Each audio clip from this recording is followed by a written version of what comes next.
The new part is gene expression and gene regulation. नवीन आपल्याला part कुठला सुरू करायचा आहे आता? Gene expression and gene regulation. आपलं चॅप्टर सुरू आहे मॉलिक्युलर बेसिस ऑफ इनहेरिटन्स. आता ॲक्च्युली आपल्याला जीन माहीत झालं आहे की व्हॉट इज जीन.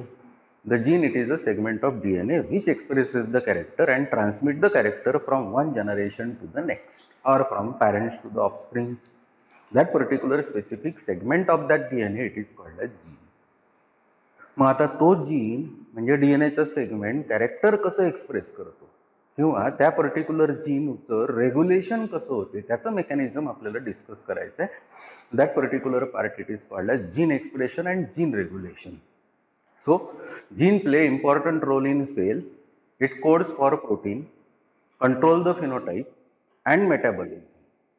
की जीन हा जर डीएनएचा सेगमेंट असेल तर that play very important role in that particular cell. की तो पर्टिक्युलर डीएनएचा सेगमेंट ज्याला आपण आता जीन म्हणतो तो त्या सेलमध्ये इम्पॉर्टंट रोल प्ले करतो. कशासाठी?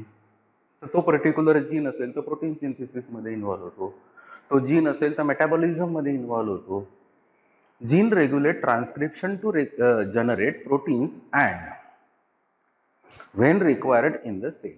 परत पहा, gene regulate transcription to generate proteins as and when required in the cell. की तो पर्टिक्युलर जीन जो त्या पर्टिक्युलर सेलमध्ये प्रेझेंट आहे तो पर्टिक्युलर जीन ट्रान्सक्रिप्शन जर त्या जीनचं होत असेल म्हणजे mRNA तयार होत असेल किंवा RNA तयार होत असेल तरच तो पर्टिक्युलर सेल असेल तर प्रोटीन तयार करेल.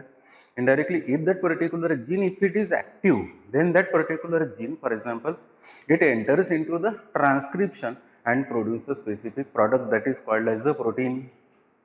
The mechanism which stimulates the expression of certain gene and inhibits the expression of other gene as required in the cell is called as a regulation of gene expression. की एखादा gene जर असेल तर indirectly तो त्याचं character express करत असेल, नाहीतर तो पर्टिक्युलर जीन दुसऱ्या जीनला फॉर एक्झाम्पल सप्रेस करून स्वतःचं कॅरेक्टर जर एक्सप्रेस करत असेल तर that is called as regulation of gene expression. The gene expression can be controlled or regulated at various levels such as transcriptional level or post transcriptional level. ते कुठलाही gene जर असेल तर त्याचं फंक्शन, त्याचं रेग्युलेशन हे केव्हा होणार? तर ट्रान्सक्रिप्शनच्या लेवलला, नाहीतर ट्रान्सक्रिप्शन झाल्यानंतर पोस्ट ट्रान्सक्रिप्शन लेवलला. The cluster of genes with related function it is called as operon. की जीन आहे, एक सेगमेंट आहे, त्याला काय म्हणतो आपण? जीन. म्हणून आपण डिफाईन कसं केलं होतं जीनला? Segment of DNA which expresses the character is called as a gene. पण असे जर खूप सारे जीन्स प्रेझेंट असेल आणि त्या पर्टिक्युलर खूप साऱ्या जीन्सचं फंक्शन हे जर रिलेटेड असेल, फॉर एक्झाम्पल या पर्टिक्युलर केसमध्ये ZYA असे 3 जीन्स आहे. झेड जीन आहे, वाय जीन आहे आणि ए जीन आहे. पण या पर्टिक्युलर ZYA जीन्समुळे म्हणजे क्लस्टर ऑफ जीन्समुळे एक रिलेटेड फंक्शन परफॉर्म होणार आहे. For example E coli bacterium आहे, त्या ई कोलाय बॅक्टेरियममध्ये लॅक्टोज आपण जर दिला, ई कोलाय बॅक्टेरियमला जर लॅक्टोज आपण जर दिला तर त्या लॅक्टोज मेटाबॉलिझमसाठी ई कोलायला 3 जीन्स इम्पॉर्टंट आहे. तोपर्यंत त्या लॅक्टोजचं मेटाबॉलिझम त्या ई कोलाय बॅक्टेरियममध्ये होणार नाही. The 3 genes they work together, they have their related function. These particular genes are, if ZYA, the ZYA together it is called as cluster, and that cluster of genes it is called as operon. So the cluster of genes with related function it is called as operon. The operon is actually a segment of DNA that comprises one or more genes which transcribe the single mRNA. की operon काय असतो? हा particular operon हा दुसरा तिसरा काही नाही, तो डीएनए आहे, डीएनएचा सेगमेंट आहे. तो पर्टिक्युलर डीएनएचा सेगमेंट असेल तर इनडायरेक्टली ट्रान्सक्रिप्शनमध्ये जाणार. 3 जीन्स जरी एकत्र असेल, त्यांचं फंक्शन जरी रिलेटेड असेल तर mRNA फक्त एकच तयार होणार 3 जीन्स पासून. So that particular thing it is called as operon. So operon is actually a segment of DNA that comprises one or more genes which transcribe a single mRNA. The concept of operon, it was for the first time it was given by Jacob and Monod in 1961. की बा असा related function असणारा group म्हणजे cluster ज्याला आपण operon म्हटलं असतो, हे सगळ्यात पहिल्यांदा कोणी म्हटलेलं असेल तर जॅकब अँड मोनाड किंवा 1961. मग आता या पर्टिक्युलर ओपेरॉनमध्ये किंवा त्या पर्टिक्युलर ओपेरॉनचं रेग्युलेशन कसं असते ते आपल्याला ऑब्झर्व करायचं आहे. बघा, structure of operon. Each operon it is a unit of expression and regulation. की एक ओपेरॉन जर असेल तर it is a unit of expression and regulation. It includes की या ओपेरॉन मध्ये काय काय प्रेझेंट असतो, तर Z Y A they are called as structural genes, they are called as cistrons. P it is called as a promoter gene. I it is called as inhibitor gene or it is called as a regulator gene. पुन्हा P it is called as a promoter gene and O is called as a operator gene. की एक operon जर असेल तर त्या operon मध्ये काय काय प्रेझेंट असतात, तर each operon it shows the presence of structural genes, promoter genes, operator genes and inhibitor genes. So each operon, it is a unit of gene expression and regulation. It includes structural genes with their control elements. The control elements are operator gene, promoter gene and regulator gene. आता आपल्याला एक एक observe करायचं आहे की structural gene म्हणजे काय, तो कुठे प्रेझेंट असतो. मग structural gene, the structural gene it is also called as cistron. It codes for RNA protein required for the cell. की तो स्ट्रक्चरल जीन ZYA जर असेल म्हणजे सिस्ट्रॉन्स असेल, इनडायरेक्टली ते स्पेसिफिक RNA तयार करेल आणि स्पेसिफिक प्रोटीन सिंथेसिसमध्ये प्रोटीन तयार करेल. Operator gene, it controls the functioning of structural gene and lies adjacent to the structural gene. की हा पर्टिक्युलर ऑपरेटर जीन जर असेल तर स्ट्रक्चरल जीन्सला लागून असतो and it controls the functioning of the structural gene.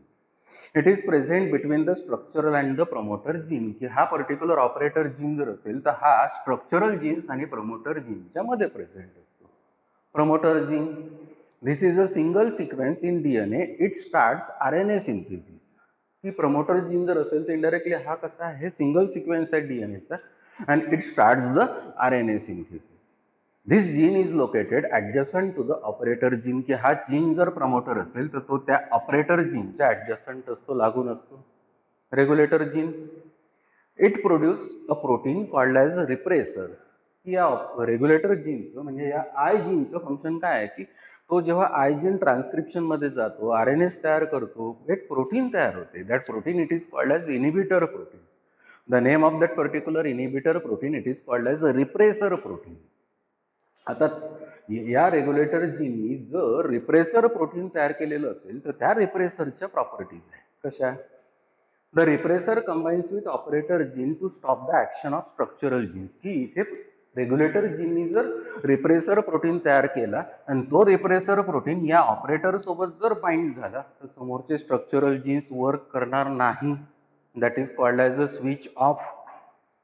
म्हणजे स्ट्रक्चरल जीन्स केव्हा work करणार नाही, जेव्हा रेग्युलेटर जीननी रिप्रेसर प्रोटीन तयार केला आणि तो रिप्रेसर प्रोटीन ही ऑपरेटर जीनला जर ब्लॉक केला, बाइंड केला, तर this particular cistrons structural genes they do not work.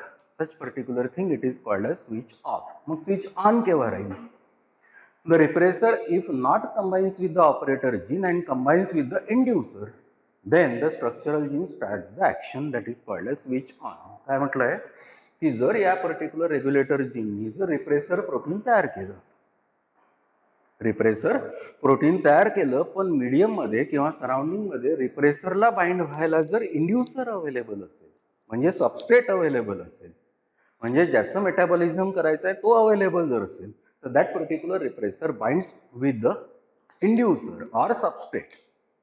In that case, when that particular repressor, when it combines with inducer, then that particular repressor inducer complex do not bind with the operator. So this particular ZYA or structural genes, they work. They undergo transcription, they produce the RNA and they produce the protein and they express the character. आणि indirectly character केव्हा express होईल आणि character केव्हा express होणार नाही. जर या particular regulator जीननी जर रिप्रेसर प्रोटीन तयार केला, सराउंडिंग मध्ये जर इंड्युसर नसेल, तर इनडायरेक्टली तो रिप्रेसर ऑपरेटरला बाइंड करेल, structural genes off. That is called as switch off. पण जर सराउंडिंग मध्ये त्या पर्टिक्युलर मीडियम मध्ये जर इंड्युसर म्हणजे सबस्टेट ज्याचं मेटाबॉलिझम करायचं आहे तो जर अवेलेबल असेल, तर then this particular regulator gene it produces the repressor protein. That repressor protein it binds with the inducer and that particular repressor inducer now do not block the operator. So the structural genes they open. That's why that particular switch it is called as on. म्हणजे काय की हे जे particular jeans आहे त्यांना आपण collectively ज्याला आपण ओपेरॉन म्हणतोय. ओपेरॉन म्हणजे काय? The cluster of genes with related function, that is called as a operon. तर हा पर्टिक्युलर ओपेरॉन त्या पर्टिक्युलर स्ट्रक्चरल जीन्सला नेहमी ऑन किंवा नेहमी ऑफ नाही ठेवत. डिपेंड आहे की इंड्युसर अवेलेबल असेल तर स्विच ऑन राहील, इंड्युसर अवेलेबल नसेल तर स्विच ऑफ राहील. म्हणजे जीन्स नेहमी ऍक्टिव्ह नसतात. So this is the part that is called as operon. आता आपल्याला पुढच्या पार्टला जायचं आहे, that is called as lac operon. Now we are going to study the concept of lac operon. Actually, what is operon? The cluster of genes with related function, it is called as operon. And this particular operon concept, for the first time, it was given by Jacob and Monod in 1961. With the help of bacterium, the bacterium is called as E. coli, and observed the metabolism of lactose sugar into the E. coli, so that that particular E. coli, it generates or produce energy from the lactose. काय आहे की operon आपल्याला माहित झालं. Operon काय आहे? Cluster of jeans आहे, group of jeans आहे. पण त्यांचं वेगवेगळे जरी जीन्स असले झेड वाय ए, पण त्यांचं फंक्शन रिलेटेड आहे, सेम नाही पण फंक्शन रिलेटेड आहे. And that particular cluster of genes, group of genes with related function, according to Jacob and Monod, it is called as operon. आता या ओपेरॉननी काय केलं? एक कन्सेप्ट आणला. That particular concept it is called as lac operon. आता lac operon का म्हणतात? Actually operon कळलं की क्लस्टर ऑफ जीन्स, पण लॅक काय? Actually this is the metabolism of sugar that is called as lactose. Bacterium आहे E coli, त्या particular E coli बॅक्टेरियमला जर लॅक्टोज दिला, म्हणजे लॅक्टोज डायसॅकराइड शुगर जर दिला, तर तो ई कोलाय बॅक्टेरियम त्या लॅक्टोज शुगर पासून त्याचं मेटाबॉलिझम करून एनर्जी कसं मिळवतो, त्याचं हे मेटाबॉलिझम आहे, त्याचा हा कन्सेप्ट आहे. That particular concept it is called as lac operon. बघा, the concept of lac operon was given by Jacob and Monod in 1961 in E coli. E coli Escherichia coli, it is a bacterium. It explains the gene expression and gene regulation in E coli. या particular कन्सेप्टमुळे आपल्याला एक gene expression आणि gene regulation, gene कसं character express करतो आणि genes regulate कसे होतात ते कळते.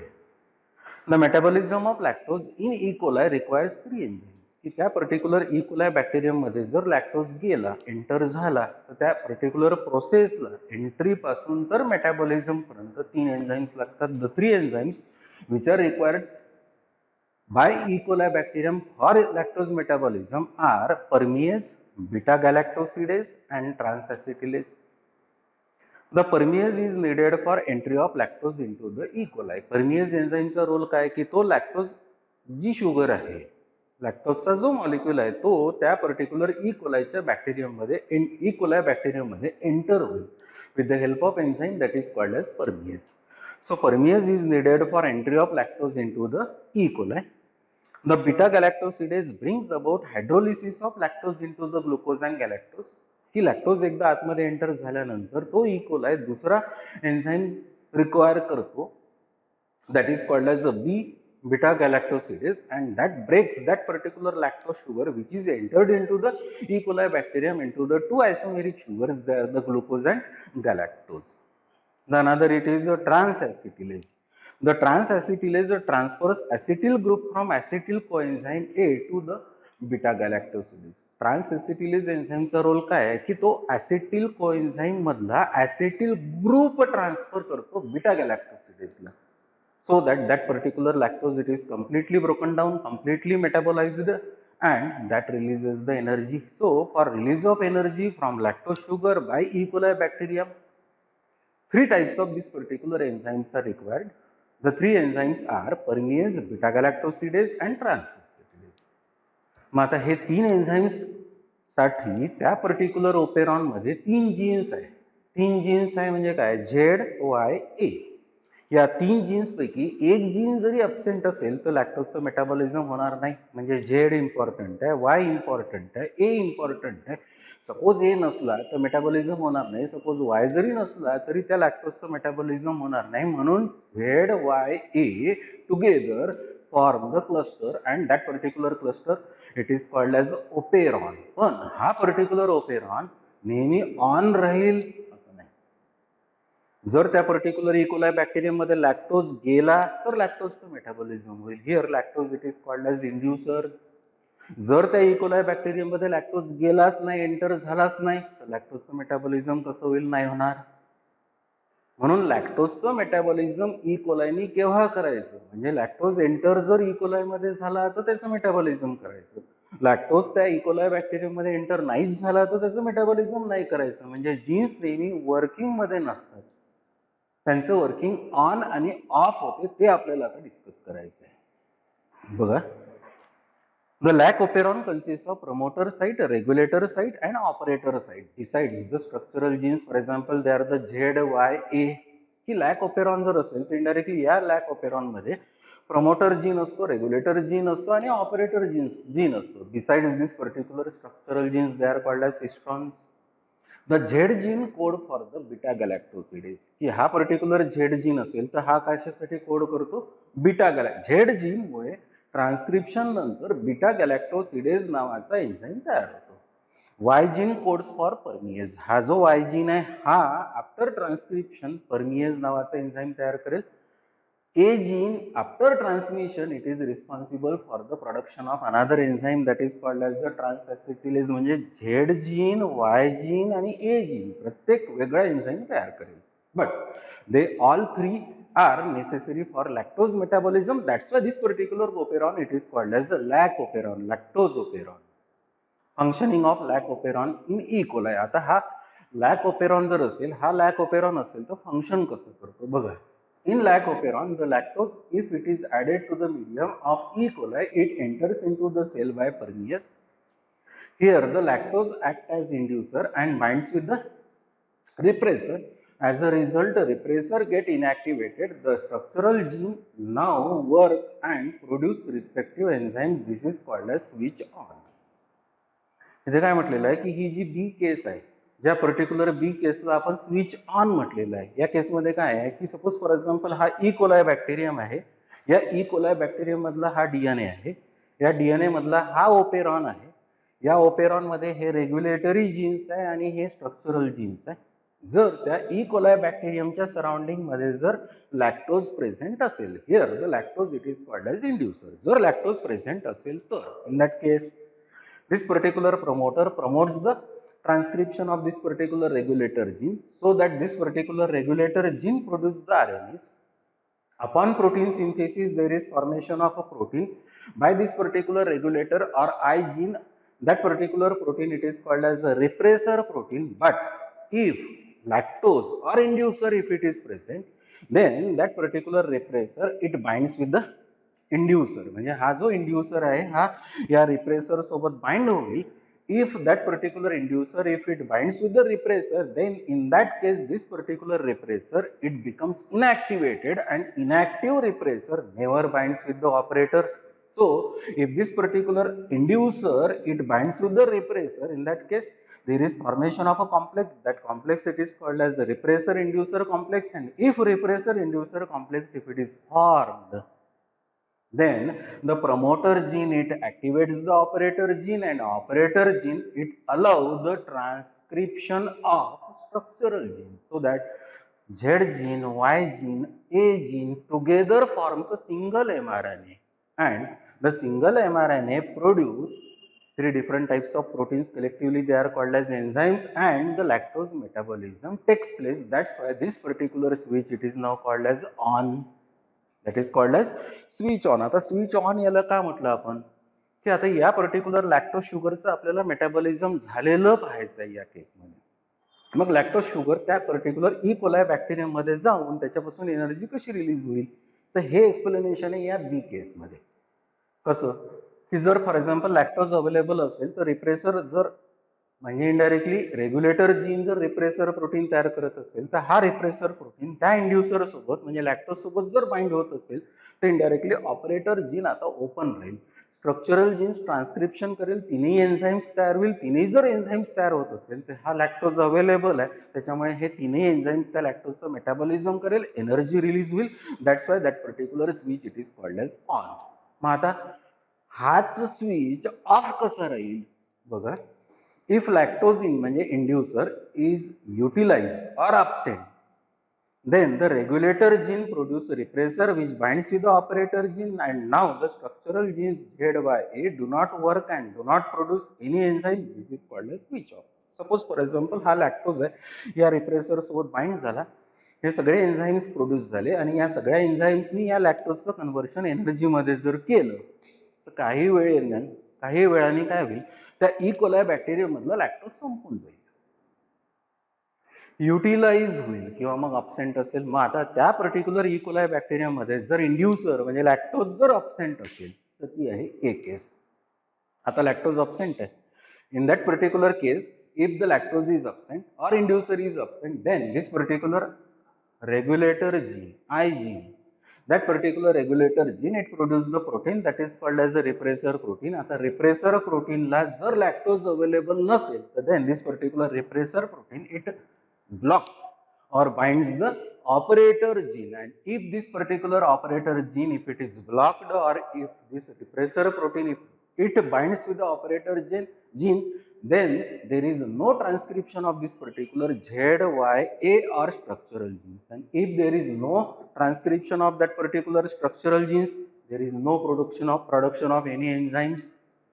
आता कुठलाच एन्झाईम जर तयार होत नसेल तर there is no metabolism, that's why that is called as the switch off. म्हणजे स्विच ऑन आणि स्विच ऑफ हे केव्हा राहील, तर स्विच ऑन तेव्हा राहील जेव्हा इंड्युसर प्रेझेंट राहील आणि स्विच ऑफ तेव्हा राहील जेव्हा इंड्युसर अब्सेंट राहील. म्हणजे याचा अर्थ आपल्याला या पर्टिक्युलर कन्सेप्टमध्ये, ओपेरॉन कन्सेप्टमध्ये एक माहीत झालं की हे स्ट्रक्चरल जीन्स नेहमी ऑन नसतात. जर त्यांना सबस्ट्रेट मिळाला म्हणजे इंड्युसर मिळाला तर त्यावेळेस ते ऑन राहतील, पण सबस्ट्रेटच अवेलेबल नाही, इंड्युसरच अवेलेबल नाही, तर त्यावेळेस त्या केसमध्ये ते स्विच काय राहील तर ऑफ राहील. So this particular operon either B it is open or it is closed or on or off. So this is called as operon. So finally what is operon then? The cluster of genes with related function. का related function म्हटलं, कारण या ZYA या तीनही जीन्सचं function same जरी नसलं तरी ते रिलेटेड आहे. That particular structure cluster of genes with related function, it is called as operon. So this is regarding the operon concept.